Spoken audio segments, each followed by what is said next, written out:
Hello friends, இன்றைக்கி அச்சய திருதி சாமான்லாம் எதுவும் வாங்கலை. ஆனால் ஆஸ் யூஷுவல் காலையில் கிளம்பியாச்சு ஆஃபீஸ்க்கு சாப்பாடெல்லாம் கட்டிக்கிட்டு ஒரு அரை மணி நேரத்துக்கு முன்னாடியே நான் கிளம்பிட்டேன் ஆஃபீஸ்லேருந்து. இவர் என்னை பிக்கப் பண்ணிக்கிட்டார். ஏன்னா கோயிலுக்கு போயிட்டு போகலாம் அப்படின்னு சொல்லிட்டு, அங்கே ஒரு பிள்ளையார் கோயில் இருக்குது அப்படின்னு சொல்லி போயிட்டு நாங்கள் அங்கே 4 பேருக்கு சாப்பாடு வாங்கி கொடுத்துட்டு நாங்கள் எப்போவும் ஸ்டாண்டர்டாக வர ரெஸ்டாரண்ட்டுக்கு வந்துவிட்டோம். இந்த ரெஸ்டாரண்ட் வந்து நிறைய இடத்துல இருக்குது, இங்கேயும் இருக்குது. இங்கே வந்தாலே வந்துட்டு சாப்பாடு தான், மீல்ஸ் தான் நான் சொல்லுறது. ஏன்னா வந்து நெய் கொண்டு அழகாக வச்சுருவாங்க, வாசமாக இருக்கும் நெய் கொண்டு வச்சுருவாங்களா. ஏன்னா பருப்பு பொடிக்கு நெய் போட்டு சாப்பிடுங்க, வெத்த குழம்புக்கு வந்துட்டு நல்ல நெய் கொடுப்பாங்க, அழகாக கொண்டு சாப்பிடுங்க அப்படி சொல்லிட்டு கவனிப்பு ரொம்ப நல்லா இருக்கும் பாருங்கள்.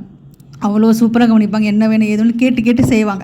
நம்ம கேட்கவே வேணாம், அந்த அளவுக்கு ஒரு கிண்ணத்தில் காய் காலி ஆயிடுச்சா கொண்டு வந்து வச்சுருவாங்க, கொண்டு தரட்டுவாங்க அப்படின்ட்டு. அந்தளவுக்கு கவனிப்பு இருக்கும், அது ரொம்ப பிடிக்கும். அதே மாதிரி நாங்கள் எப்போவும் ரெகுலராக மாதத்துக்கு ஒரு தடவை 2 தடவை வர இடம் தான் இது ரெஸ்டாரண்ட்டு. அதனால் வந்து அவங்களுக்கு தெரியும் நான் வந்து நெய் போட்டது பருப்படி சாப்பிடுவேன்ட்டு அவங்களுக்கு தெரியுது போல்.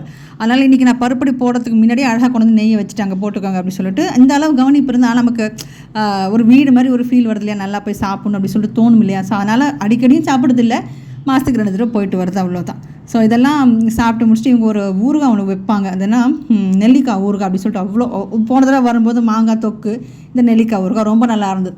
சாப்பிட்டு முடிச்சாச்சு. கடைசி டச்சே வந்து பாயாசம் தான். இது வந்து பாசிப்பருப்பு பாயாசம், அவ்வளோ சூப்பர். 2வது கப்பு நான் குடிச்சிட்டு இருக்கேன், அவ்வளோதான். என் பொண்ணும் ஹஸ்பண்டும் அவங்களுக்கு பிடிச்சது பரோட்டா, ஃப்ரைட் ரைஸ்ன்னு அவங்க சாப்பிட்டுட்றாங்க ஒரு பக்கம். ஸோ அவ்வளோதான். இன்றைக்கி ரொம்ப திருப்தியாக சாப்பிட்டேன். வீடியோ உங்களுக்கு பிடிச்சிருந்தா please like and subscribe. Thank you.